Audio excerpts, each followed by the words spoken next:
Bom dia a todos. Sejam muito bem-vindos à videoconferência de divulgação de resultados do terceiro trimestre de 2022 da SLC Agrícola. Meu nome é Rodrigo Gelain, sou gerente financeiro de relações com investidores. Presente aqui comigo, nosso CFO e IRO, Ivo Brum. É um privilégio estar com vocês nessa manhã. Informamos que esta videoconferência está sendo gravada e será disponibilizada no site de RI da companhia, onde se encontra disponível a respectiva apresentação. Destaco que, para quem precisar de tradução simultânea, temos essa ferramenta disponível no Zoom, ícone do globo, com a descrição Interpretation, localizado no centro inferior da tela. Ao selecioná-lo, escolha o seu idioma de preferência, português ou inglês. Para aqueles que estarão ouvindo a videoconferência em inglês, há a opção de silenciar o áudio original em português, clicando em Mute Original Audio. Para o Q&A, sessão de perguntas e respostas, orientamos que sejam enviadas via ícone de Q&A, no botão inferior da sua tela. Por padrão da dinâmica, seus nomes serão anunciados para que faça sua pergunta ao vivo. Nesse momento, uma solicitação para ativar o seu microfone e câmera aparecerá na tela.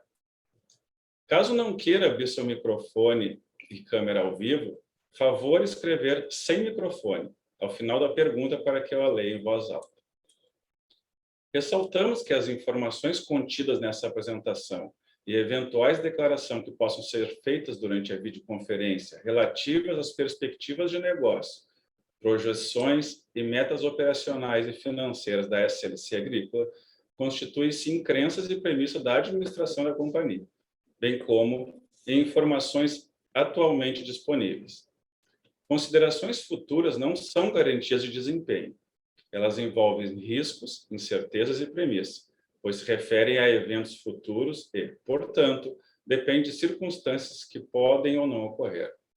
Investidores devem compreender que as condições econômicas gerais, condições de mercado e outros fatores operacionais podem afetar o desempenho futuro da SLC Agrícola e conduzir os resultados que diferem materialmente daqueles expressos em tais considerações futuras. Agora eu gostaria de passar a palavra para o nosso CFO, Ivo Brum, para iniciarmos a nossa apresentação. Ivo, pode prosseguir, por favor.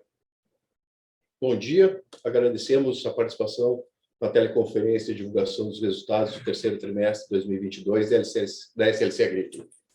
Vamos avançar para o slide 3, onde comentamos sobre o cenário do mercado de algodão. O terceiro trimestre de 2022 foi marcado pela correção negativa nas cotações do algodão, resultado do aumento da aversão ao risco, uma vez que a expectativa de recessão econômica global poderia impactar o consumo da fibra. Estrategicamente, avançamos no processo de hedge e estamos com aproximadamente 58% do algodão a ser produzido na safra 22-23, vendido com preço de 61 cents por libra-peso. A expectativa de consumo global de algodão, segundo os dados do USDA, para a safra 22-23, é de 115,4 milhões de fardos, frente a um cenário de produção de 118 milhões de fardos. Isso vem colaborando para que o balanço global de oferta e demanda encerre o ciclo atual em uma condição de superávit, aproximado de 2,6 milhões de fardos, após 2 ciclos consecutivos de consumo superior à oferta. O cenário atual de oferta de algodão nos Estados Unidos foi impactado pela seca. Tal fenômeno impactou a produção norte-americana de algodão, refletindo em uma taxa de 43% de abandono de lavouras, mais alto nível observado no histórico recente. Agora, podemos avançar para o slide 4 para falarmos sobre a soja. As cotações de soja no contrato spot do CPLT e os preços pagos pela oleaginosa na base de Paranaguá apresentaram trajetórias semelhantes ao longo do terceiro trimestre de 2022. Com o ciclo anterior, 21-22, marcado pelas perdas decorrentes do clima seco nos estados do sul do Brasil, Argentina e Paraguai, a produção de soja na América do Sul apresentou perdas de aproximadamente 31 milhões de toneladas, frente ao potencial inicial estimado para a região. Já o ciclo 22-23, o USDA estima que o balanço mundial entre oferta e demanda deverá apresentar produção superior ao consumo, em aproximadamente 10,8 milhões de toneladas, recompondo parcialmente os estoques das últimas 3 safras. O desenvolvimento da safra sul-americana de soja, novamente, será de fundamental importância, uma vez que a perspectiva de um evento climático Laninha, que historicamente está associado à menor ocorrência de chuvas no sul da América do Sul, pode trazer mudanças importantes no balanço atual estimado. No caso da soja, temos guiado 59% da produção de 22, 23, com preço vendido de $14,57 por bushel. No slide 5, vamos comentar sobre o cenário de mercado para o milho. Os preços de milho no contrato spot, CBOT, e no mercado doméstico brasileiro apresentaram significativa volatilidade ao longo do terceiro trimestre de 2022. Em um trimestre marcado pelo desenvolvimento irregular da safra norte-americana do cereal, onde o clima adverso acabou por impactar a produção no país em aproximadamente 14 milhões de toneladas, segundo estimativas atualizadas do USDA, o mundo ainda sofre com incertezas relacionadas às exportações da Ucrânia, em função do conflito Rússia e Ucrânia, e o desenvolvimento da safra sul-americana, em meio às condições climáticas que tendem a ser diversas, a produção, caso confirmadas. Nesse modo, o quadro global de exportação encontra-se sob um cenário de elevada incerteza, que deve manter volatilidade de preços. Estamos redeados nessa cultura em 51,6% da produção de 22/23, ao preço de R$ 61,75 por saca. Por favor, podemos ir para o slide 7, para tratarmos do desempenho operacional da safra 21/22. Nesse trimestre, atualizamos as produtividades finais da safra 21/22. Houve uma leve queda do algodão segunda safra, caroço de algodão e milho segunda safra, em relação ao forecast divulgado no release do segundo trimestre de 2022. As perdas de produtividade do algodão, primeira e segunda safra, e milho, segunda safra, foram ocasionadas pelo déficit hídrico, que iniciou em março em parte do estado da Bahia e do Mato Grosso. Além disso, tivemos baixas temperaturas atípicas para a região, inclusive com formação de geada no Mato Grosso no mês de maio, o que prejudicou o desenvolvimento das plantas. Em compensação, no Maranhão, atingimos excelentes produtividades. No algodão, atingimos 2,186 quilos por hectare de pluma, e no milho atingimos 7.466 quilos por hectare, o que valida a tese da diversificação geográfica. No slide 8, apresentamos o histórico de vendas de sementes. Até o momento, as vendas e o consumo interno de sementes de soja atingiram aproximadamente 910 mil sacos, que são sacos de 200 mil sementes. A semente de algodão apresentou volume de sementes mais o consumo próprio de 92.675 sacas. Passo agora a palavra para o colega Rodrigo Gelen, gerente financeiro e de relações com investidores, para os comentários a respeito dos principais indicadores financeiros atingidos no trimestre. Obrigado, Ivo. Podemos, por favor, avançar ao slide 10, onde trazemos alguns destaques do nosso demonstrativo de resultado.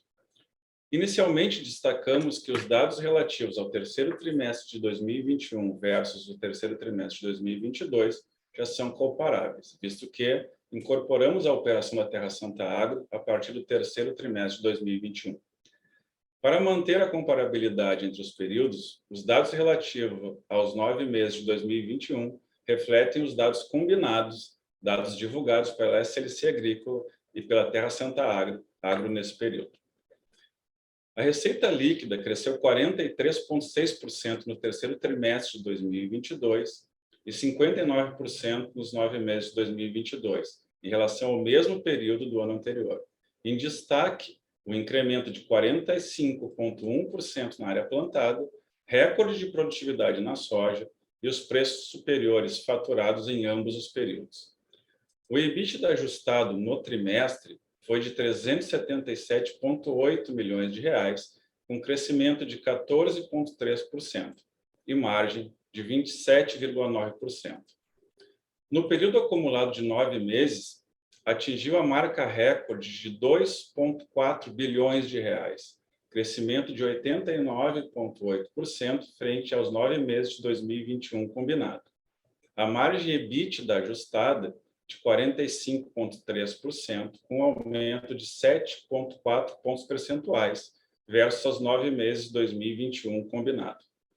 A elevação dos preços faturados e o maior volume expedido contribuíram para o crescimento do EBITDA ajustado em ambos os períodos.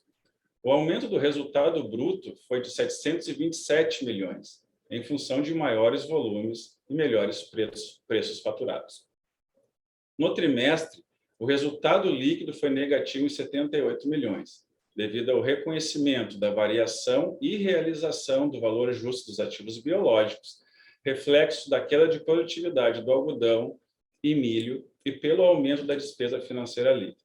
Já nos 9 meses de 2022, atingimos a marca de 1,2 bilhões de reais, 37,9% superior aos 9 meses de 2021 combinado, com margem líquida de 22,2%. Vamos avançar agora para o slide 11, onde podemos observar a nossa geração de caixa do período. A geração de caixa livre foi positiva no terceiro trimestre de 2022 em 340 milhões. Nos 9 meses de 2022, finalizou esse período com 208 milhões positivos, refletindo o momento do ciclo financeiro de término do pagamento dos insumos e o início do faturamento do algodão e milho da safra 21-22. Podemos avançar agora para o slide 12 para falarmos sobre o endividamento da companhia. A dívida líquida ajustada da companhia encerrou o terceiro trimestre de 2022 em 3 bilhões e 95 milhões de reais, apresentando um incremento de 702 milhões em relação ao fechamento de 2021. A dívida líquida foi impactada principalmente pelo aumento da necessidade de capital de giro, oriunda dos volumes de pagamento dos insumos agrícolas da safra 21-22. Cabe salientar que o aumento do endividamento nesse período do ano é esperado, considerando o ciclo financeiro do negócio. Com a forte geração de EBITDA no ano, continuamos diminuindo a alavancagem da companhia. A relação dívida líquida sobre EBITDA ajustado registrou queda em relação ao fechamento de 2021, passando de 1,42 vezes para 1,02 vezes no terceiro trimestre de 2022. A recompra de ações foi uma das formas de alocar a geração de caixa da companhia. No slide 13, apresentamos o total já recomprado até o presente momento. Após a finalização da recompra de 2 milhões de ações, programa aprovado em 13 de setembro de 2021 e finalizado em 12 de julho de 2022, a companhia aprovou um novo programa de recompra de ações. Em 13 de julho, divulgamos via fato relevante a aprovação do Conselho de Administração para a realização de um novo programa de recompra de ações no montante de 4 milhões de ações. O plano de recompra está em andamento, as ações adquiridas estão sendo mantidas em tesouraria para alienação ou cancelamento. Até o presente momento, já foram recompradas 1.396.200 ações. Devolvo agora a palavra ao Ivo, que irá apresentar os principais destaques e as perspectivas para a safra 22-23. Obrigado, Gelaim. Podemos avançar para o slide 15, onde vamos apresentar as nossas estimativas para a safra 22-23. Nossa estimativa atual é plantar 680 mil hectares aproximadamente. O plantio de soja está avançando bem. Atualmente estamos com 73% da área plantada. As condições climáticas foram normais para o início do ciclo e assim obtivemos uma boa janela de plantio que dá condições para um alto potencial produtivo para as lavouras. A perspectiva do regime de chuvas para o centro-oeste e nordeste são boas, com alta probabilidade do evento climático Laninha. No slide 17, trazemos os custos por hectare. Podemos observar um aumento estimado de 20% em relação ao ano de safra anterior. Os principais fatores que contribuíram para o aumento são incremento dos preços dos principais insumos, sementes, fertilizantes e defensivos, impacto da inflação, trazendo efeitos de aumento para variáveis importantes que compõem o custo, tais como combustíveis, energia e frete. E agora podemos ir para o slide 18, onde apresentamos a nossa posição de hedge atualizada. Para a safra 22-23, realizamos a compra de 100% da nossa demanda do pacote de fertilizantes defensivos, obtendo uma boa relação de troca entre os preços das commodities e os preços dos insumos. Adicionalmente, evoluímos no hedge da safra 22-23, atingimos preços e câmbios mais altos em relação à safra 21-22, compensando parcialmente a alta do pacote de insumos. Portanto, para a safra 22 e 23, já fixamos 34% do câmbio da soja a R$ 5,68 por dólar. Do algodão, estamos praticamente com 30%, fixados a $1 a R$ 6,03, e o câmbio de milho, 34%, travados, com câmbio de R$ 6,11 por dólar. Temos uma parcela importante, que são os compromissos dos insumos em dólar, que, quando pagos, fixaremos o RED na mesma curva futura. Podemos avançar para o slide 19 para verificarmos as nossas estimativas de produção e venda relativa ao business semente. Estimamos uma venda de soja, semente de soja em 2023, para terceiros ou consumo interno, de 1.120.000 sacos. Em relação às sementes de algodão, estimamos uma venda para terceiros ou consumo interno de 121.500 mil sacos. Nossas sementes são produzidas internamente, com indicador de qualidade médio acima de 90% de germinação oficial. A nossa marca SLC Sementes garante. Obrigado. E agora abriremos para a sessão de perguntas e respostas. Obrigado, Ivo. Agora daremos início ao Q&A. Pedimos, por gentileza, que façam as suas perguntas de uma só vez, aguardando a resposta da companhia. Lembrando que, para fazer perguntas, solicitamos que sejam enviadas via ícone de Q&A, no botão inferior de sua tela. Por padrão da dinâmica, seus nomes serão anunciados para que façam sua pergunta ao vivo. Neste momento, uma solicitação para ativar o seu microfone e câmera aparecerá na tela. Caso não queira abrir seu microfone ou câmera ao vivo, favor escrever sem microfone ao final da pergunta para que eu a leia em voz alta.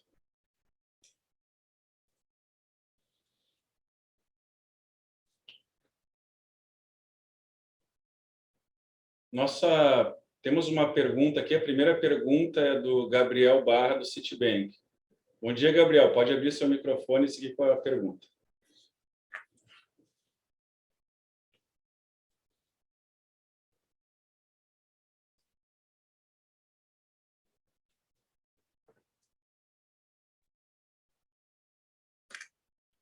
Olá, Ivo, Jalém, tudo bem? Consegue me ouvir bem?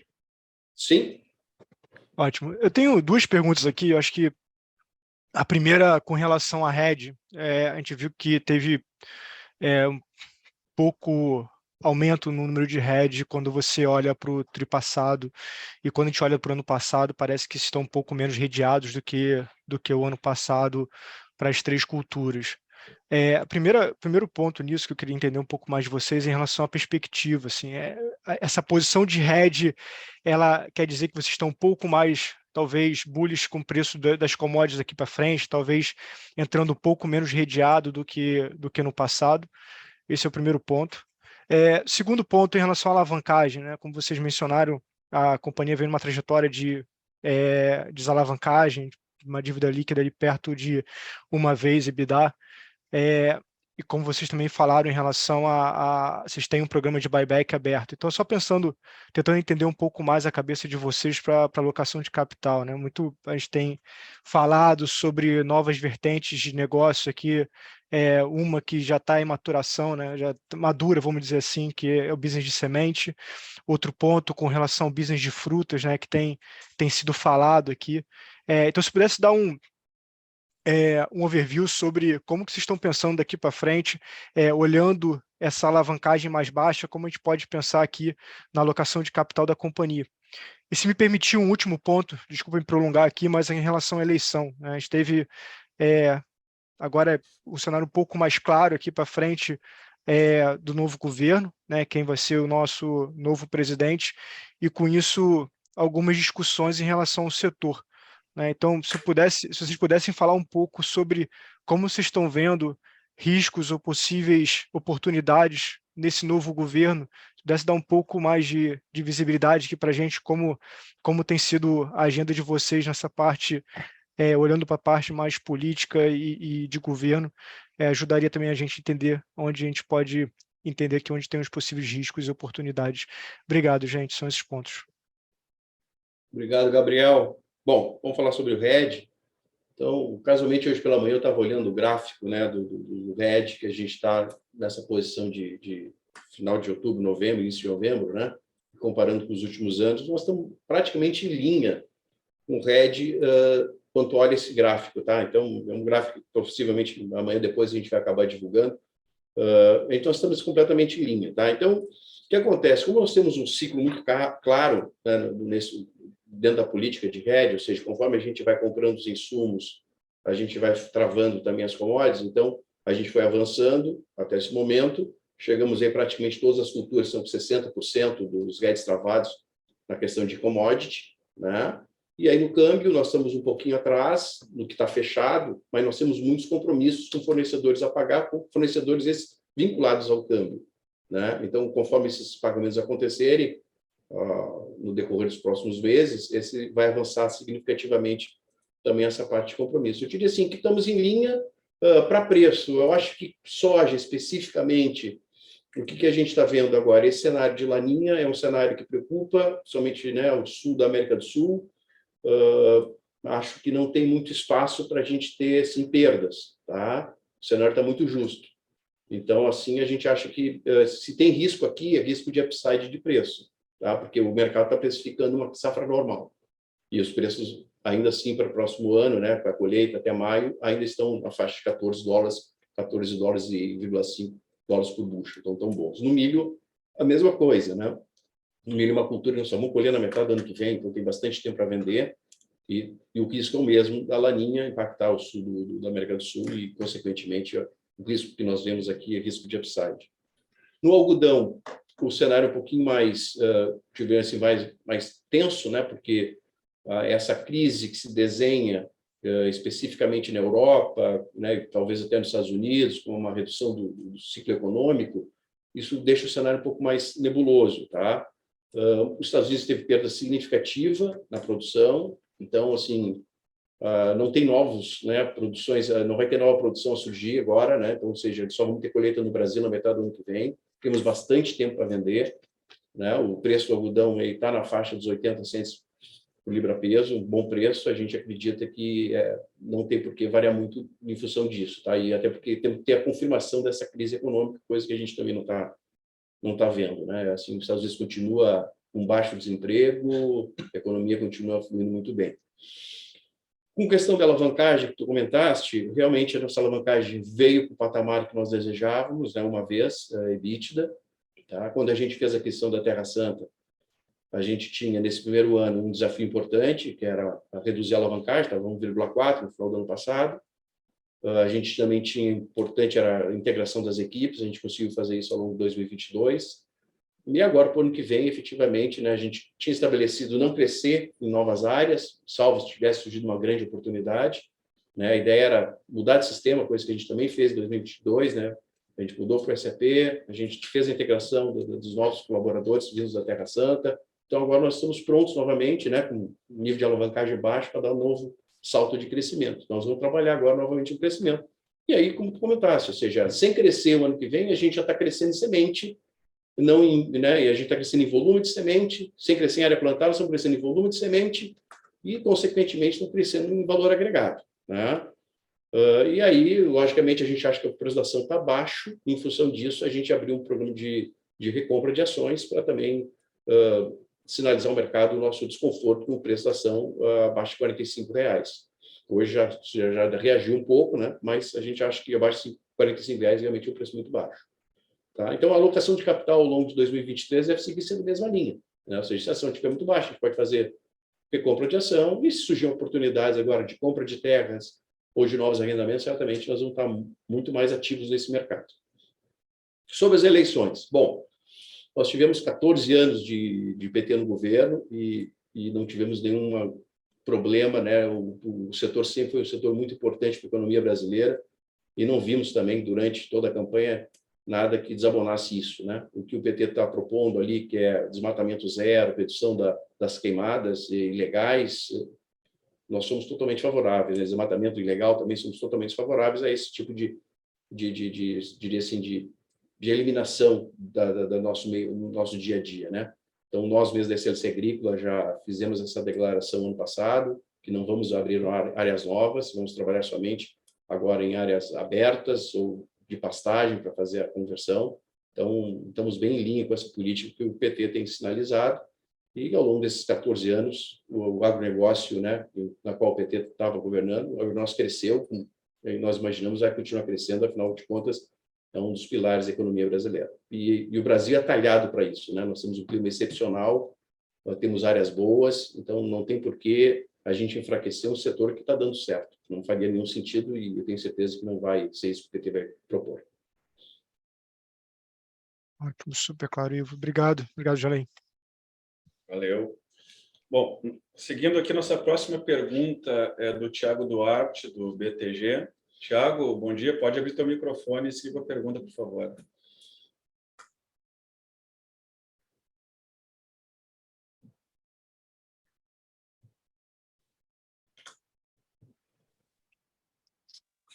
Olá, muito bom dia, Elaine, Ivo, prazer falar com vocês.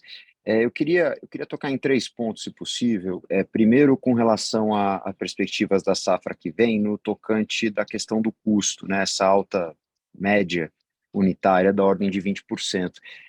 Eu queria, na medida do possível, vocês pudessem detalhar um pouco quais os componentes mais representativos para essa alta.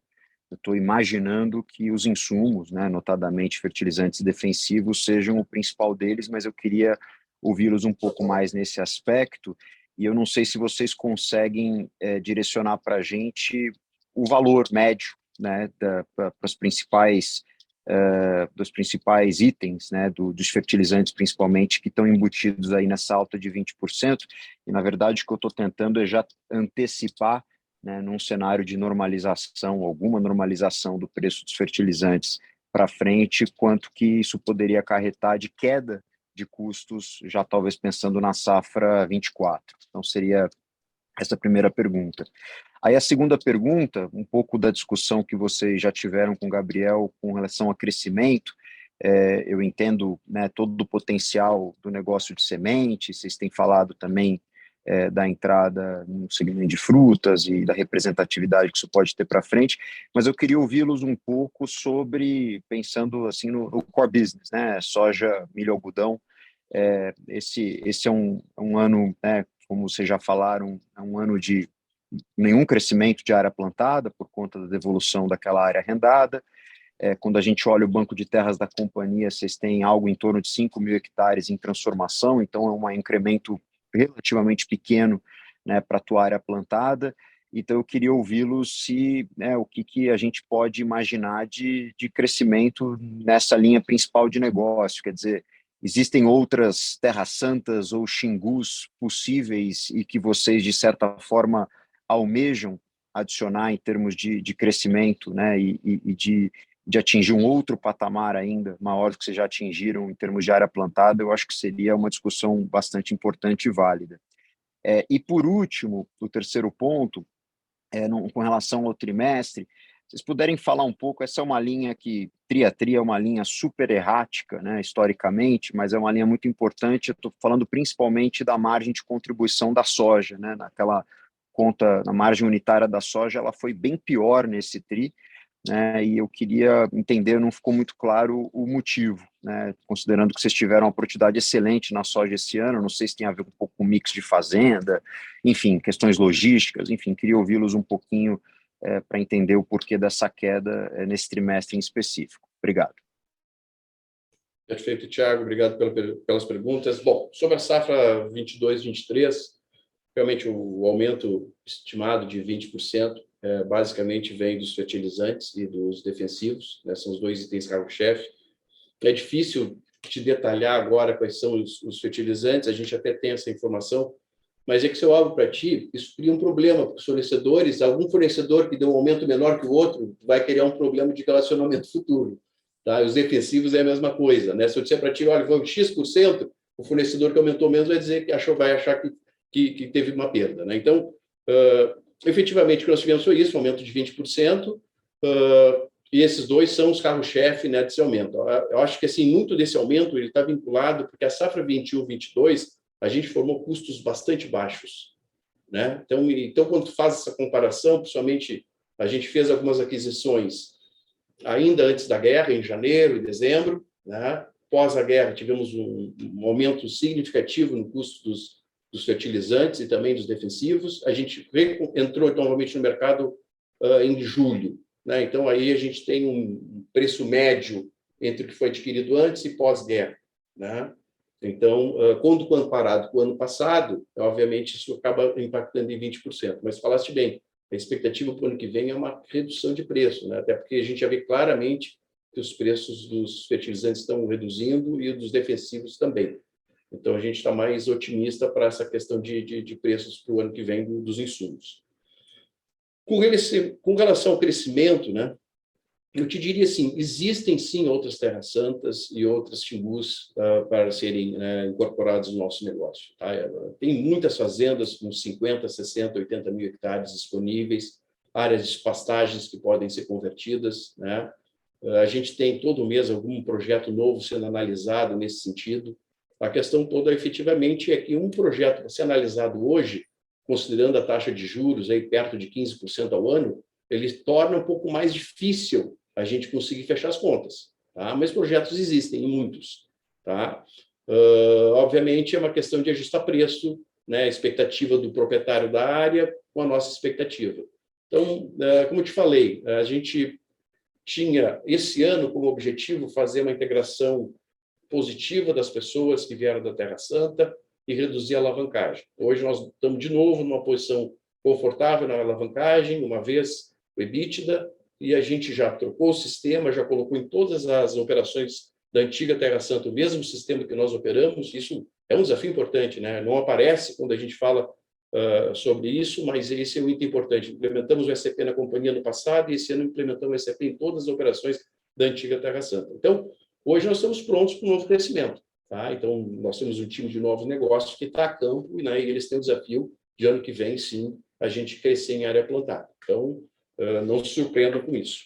Com relação às margens, né, da soja no trimestre, realmente elas foram mais baixas. Tem um pouco a ver com as fazendas, mas também tem a ver que ainda continua acontecendo alguns gastos, né, de manutenção de tratores. Então, isso tudo é alocado nas 3 culturas. Cada uma tem um peso para receber esses custos, né? Quando tu vende um volume muito baixo de soja, isso acaba impactando, porque se o volume é pequeno, aquele custo adicional acaba impactando, principalmente se tu está numa fazenda que já fechou o seu armazém, já está zerado na sua posição, então todo o custo remanescente tem que ir para o resultado. Mas o acumulado do ano representa bem o resultado da companhia na soja. Não vamos ter grandes variações agora, o ano de safra acabou, então está faltando expedir ainda um pouco de soja no 4º trimestre, e aí o custo médio não vai mudar muito, pode ter uma variação em função de uma fazenda ou outra, mas não vai fugir muito desse número que nós estamos vendo hoje, que são números muito bons para uma lucratividade de soja. Muito bom, obrigado, Ivo. Tá ótimo. Nossa próxima pergunta é do Lucas, do JP Morgan. Bom dia, Lucas. Pode abrir teu microfone e seguir com a pergunta.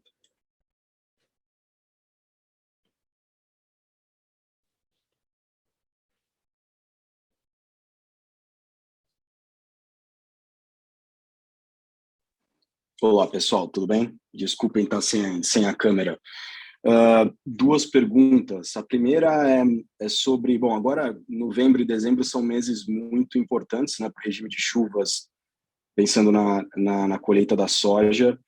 A minha pergunta é como é que vocês estão vendo as projeções climáticas para esses próximos 2 meses e se essa expectativa de produtividade, digamos assim, quão conservadora que ela é, né, porque aparentemente as coisas vão bem, se chover aí com a média, ou enfim, de acordo com a expectativa, vocês acham que você pode ter upside para esse número?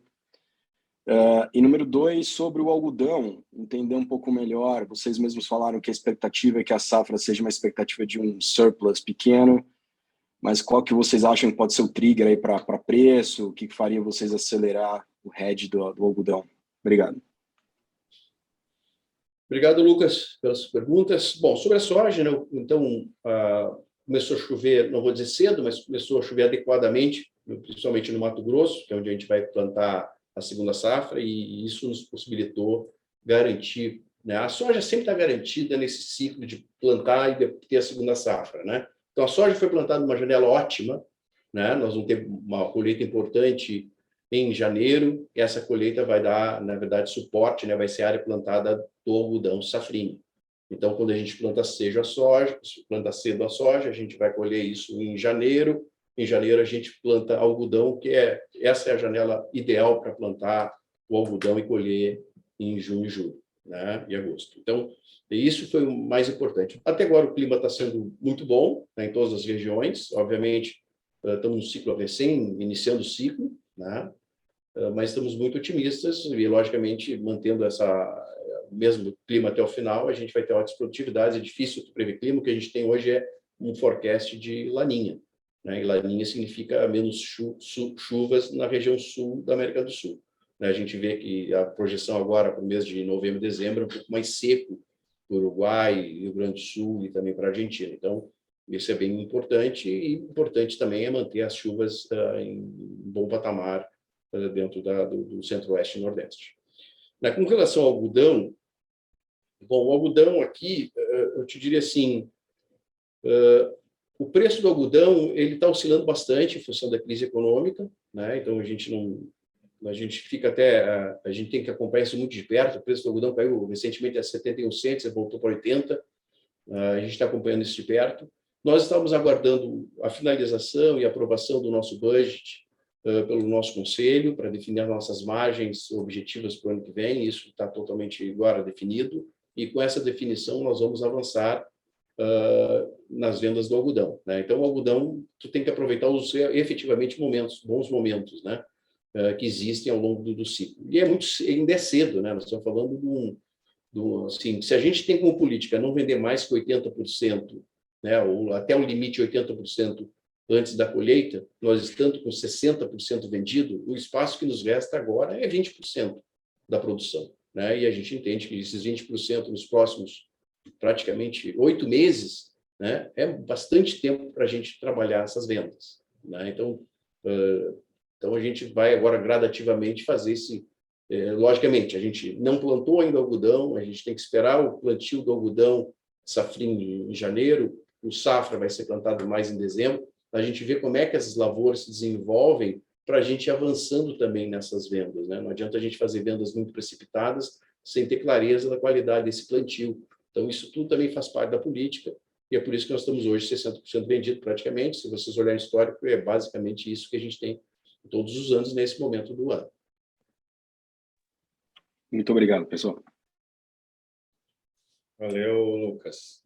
Nossa próxima pergunta é do Guilherme Palhares, do Bank of America. Palhares, bom dia. Pode abrir teu microfone e seguir com a pergunta, por favor.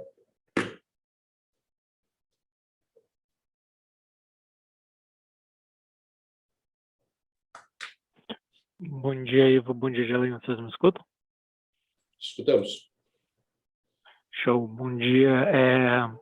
Primeiramente, queria parabenizar a companhia pelos resultados, e quando a gente olha para o próprio guidance, né, a gente vendo esse aumento de custo por hectare de fertilizante crescendo bem abaixo aí do que a gente está vendo nos mercados de spot, é realmente bastante impressionante.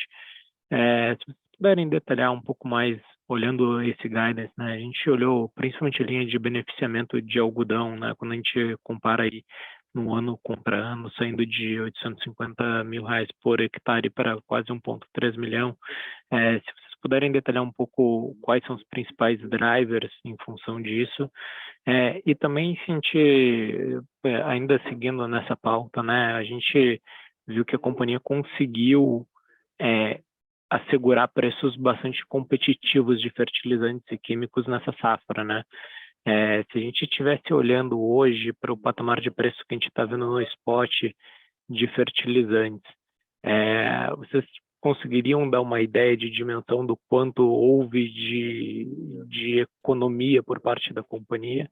E uma última, se me permitirem, no guidance que a companhia divulgou agora, quando a gente olha para a quantidade de insumos por hectare que está sendo aplicado, está sendo considerado nesse guidance algum benefício do projeto de digitalização e de redução, justamente de utilização de insumos por hectare menor para o próximo ano?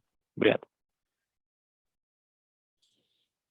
Obrigado, Palhares, pelas perguntas. Bom, realmente o custo dessa safra, que o grande problema quando compara uma safra com a outra é os momentos de aquisição dos insumos, né? São momentos bem diferentes, né? E agora com todo esse cenário volátil em função dessa crise entre Rússia e Ucrânia, isso traz uma comparação bastante prejudicada, eu te diria assim, né? Mas o que a gente vê claramente, né, que até foi comentado aqui, o cenário é bastante, assim, não vou dizer positivo, mas é um cenário que indica uma redução de custos de fertilizante para a próxima safra, né? Os fertilizantes estão reduzindo de preço, a gente acha que os defensivos também vão reduzir de preço, né? Pelo menos é isso que todas as fontes que a gente conversa têm sinalizado.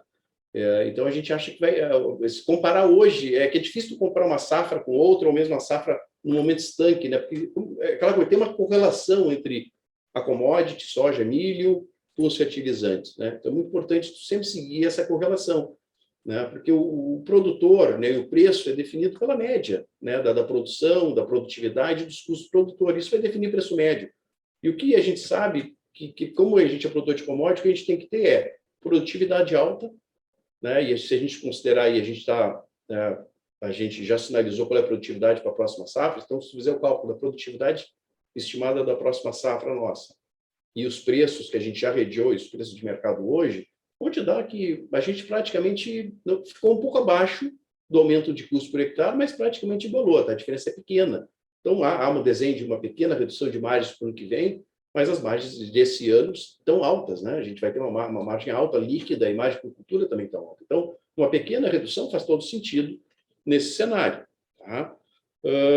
Então, como te falei, é difícil fazer essa comparação mercado spot hoje, porque assim, a gente já está trabalhando para começar a fechar os preços dos fertilizantes para a próxima safra. E a gente já vê a redução de preço, inclusive com relação ao que a gente comprou em julho. Então, é difícil fazer esse cálculo hoje, logicamente é possível, mas eu te diria assim, pouco ele vai adicionar na análise da companhia, assim, se a gente for observar. Com relação a se no custo a gente já considera os ganhos com a agricultura digital, sim, a gente já considera alguns ganhos ali. Tem metas, né, para serem alcançadas pelo time de produção em vários pontos, né, que vão nos levar a esses ganhos, essas economias que nós estamos almejando, né? Então, já vamos aplicar menos fertilizante esse ano em função dos preços, né? Tem uma redução de aplicação de fertilizante, porque a gente sabe que tem resíduo no solo, com a seca e com a redução da colheita do milho e do algodão, a gente ficou fertilizante no solo, esse fertilizante, obviamente, vai ser usado agora, na próxima safra, e também essa aplicação seletiva de defensivos, de fertilizantes, isso tudo a gente sabe que faz a diferença. Né? Nossas margens crescem ou cresceram nos últimos anos muito em função disso. O produtor, o médio e pequeno, eles não conseguiram acessar essa nova tecnologia, né? Porque ela tem um preço de instalação, um preço de aquisição e de adaptação. Então, como a gente está saindo na frente, a gente acaba obtendo, né, um ganho. Obviamente, isso no decorrer do tempo, eles também vão atingir esses mesmos ganhos de eficiência, mas a gente, né, o nosso objetivo é ser first adopter. Então, nós vamos estar sempre adotando novas tecnologias na frente que a média de mercado vai obter. Isso vai sempre nos deixar com diferencial na questão de custo e de eficiência. Então, essa é a nossa política hoje, é isso que nós estamos olhando, né? E muito do que explica esse aumento de margens é essa eficiência que nós estamos obtendo dentro das lavouras, com redução de aplicação de defensivos e fertilizantes. Perfeito, Ivo. E se puder só fazer um follow-up, quando a gente olha para essa formação de custo da 22, 23, e a gente olha os preços de fertilizantes, é justo dizer que o nível que vocês adquiriram de fertilizantes foi abaixo do que a gente vê em mercado hoje? É um pouco por aí? Eu vou te dizer assim, cada companhia tem seu padrão de aplicação de fertilizantes, né?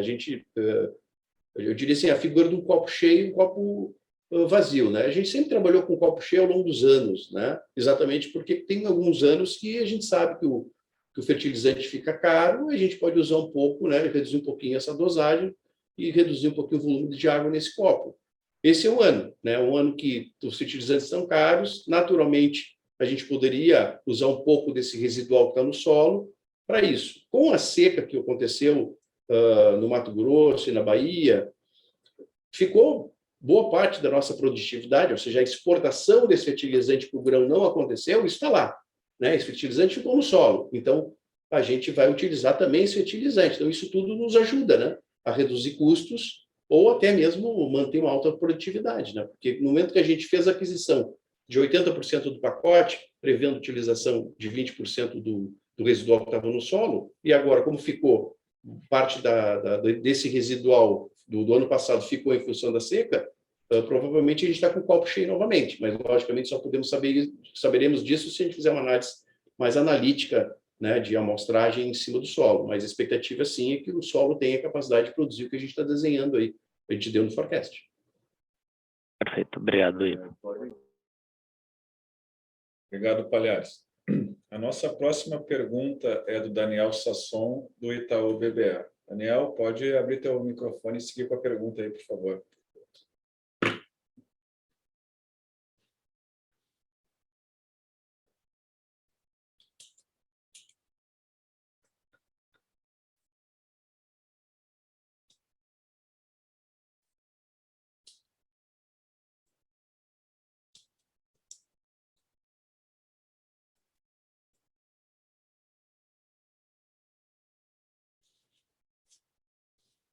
Oi, Daniel. Daniel, do Itaú BBA. Se tu puderes, pode abrir teu microfone.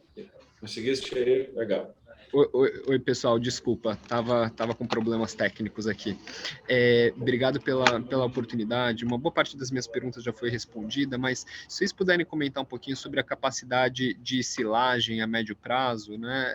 No ano passado vocês tinham capacidade para armazenar aí cerca de 60% dos grãos, 70% do algodão, mas no terceiro tri isso já caiu para 45%, 60%, pelo aumento de volume, né? Vocês têm algum percentual que vocês consideram ótimo, que vocês gostariam de atingir, ou como que vocês veem a capacidade de silagem evoluindo aí no médio e longo prazo? E só um follow-up em relação a uma resposta anterior, sobre agora que vocês já estão com a integração da Terra Santa concluída, com a alavancagem de volta para patamares baixos, e aí vocês voltando aí as atenções para crescimento de novo, vocês comentaram sobre o término do leasing de 7 mil hectares, né, de Guapirama. Tem algum outro leasing para terminar no curto prazo, ou tem alguma mudança que a gente deveria esperar aqui entre o mix de terras arrendadas e terras próprias? Agradeço, pessoal. Obrigado, Daniel. Bom, vamos começar com esse contrato do leasing. Então, esse contrato do leasing do Guapirama, ele estava previsto que ele encerraria dentro dessa safra, né? Então, isso já estava dentro dos nossos acordos, então não foi um fato novo, nós já sabíamos disso. Teoricamente, aquela coisa, como era um contrato muito de curto prazo que estava vencendo, as tratativas de negociação foram iniciadas anteriormente pela própria Terra Santa, né? E como haveria uma necessidade de aumento da quantidade de sacas, essas negociações não aconteceram há bom tempo para ambos e acabou o contrato sendo rescindido. Infelizmente, nós entramos tarde demais nessa negociação, mas já estava previsto no contrato. Os futuros contratos, né, os arrendamentos da Terra Santa, a gente vai ter mais condições de negociar e efetivamente trazer eles para dentro do portfólio da companhia. Com relação à capacidade de produção, né, a gente tem uma capacidade de produção bastante boa, né? Obviamente, a entrada da Terra Santa ela trouxe uma redução dessa capacidade geral da companhia, porque a Terra Santa tinha menos capacidade de armazenagem, tá? Mas a gente trabalhando com 50% de capacidade de armazenagem de grãos, a gente entende que seja suficiente, porque é importante que o armazém dê alguns tombos, né, como a gente fala, porque ele vai se tornar viável, né? A grande vantagem de ter um armazém é tu poder fazer essa limpeza do grão que vem da lavoura sujo, né, porque vem outras partes, pedaços de caule, folhas, tu faz essa limpeza, né? Muitas vezes tu tem a oportunidade de blendar ela com uma soja não tão boa, que tem algum tipo de avaria dentro do teu próprio silo, e aí tu vende dentro do padrão exportação, que permite até 8% de avariados. Então, ou seja, quando tu não tem essa capacidade, tu acaba transferindo para trading esse ganho, tá? Então, ou seja, o que a gente tem feito é manter essa capacidade ao redor de 50%, a gente acha que isso aí é um bom, dá o suficiente para fazer 2 tombos. A gente tem uma primeira safra de soja, faz a colheita, e aí depois no segundo semestre tem o milho. Então, nesse processo aí, a gente acaba conseguindo aí ter uma boa capacidade de armazenagem. Nós já é um pouco mais tranquilo, né? A gente tem armazéns dentro das fazendas e quando não tem armazéns, você ainda consegue enlonar o algodão, mesmo deixando exposto o céu aberto, ainda assim fica bem protegido. Então, a gente entende que isso é o suficiente aí, mas eventualmente a gente pode ampliar a armazenagem também do algodão, se for preciso.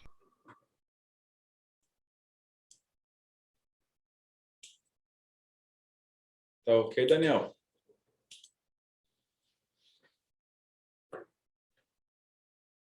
Tá bom. Seguindo aqui, temos mais uma pergunta do senhor Vitor Poli, da Levante Corp. Eu vou ler essa pergunta aqui para o seu Vitor. Com base nesse cenário de queda nos preços dos insumos para a safra 23-24 e uma melhora nos preços das commodities, quando já podem começar a travar as margens para essa safra futura e até qual percentual podem chegar? Obrigado, Vitor, pela pergunta. Assim, no momento que nós começarmos a fechar acordos, né, de compra para a safra 23 e 24 dos insumos, naturalmente nós vamos começar a fechar também os preços das commodities, porque existe uma correlação de preço e a gente acha importante, né, dentro dessa nossa política de hedge, respeitar muito essas correlações de preço. Então, no momento que nós começarmos a fechar, nós vamos começar a fechar, né, os insumos, nós vamos começar a fechar também as commodities, né? O que a gente vê é que os contratos mais de longo prazo, os preços estão um pouco mais baixos, principalmente no caso do algodão que estava recentemente. Hoje o preço já deu uma melhorada. Então, eu te diria assim, deve começar, a partir do momento que nós começarmos a fechar já o quarto trimestre, um trimestre que geralmente a gente já começa a comprar fertilizante, possivelmente a gente já vai anunciar em março já uma posição um pouco mais avançada de hedge também para a safra 23-24. Ok. Não havendo mais perguntas, a videoconferência de resultados referente ao terceiro trimestre de 2022 da SLC Agrícola está encerrada. O Departamento de Relações com Investidores está à disposição para responder às novas perguntas e sanar quaisquer dúvidas. Muito obrigado aos participantes e tenham um bom dia.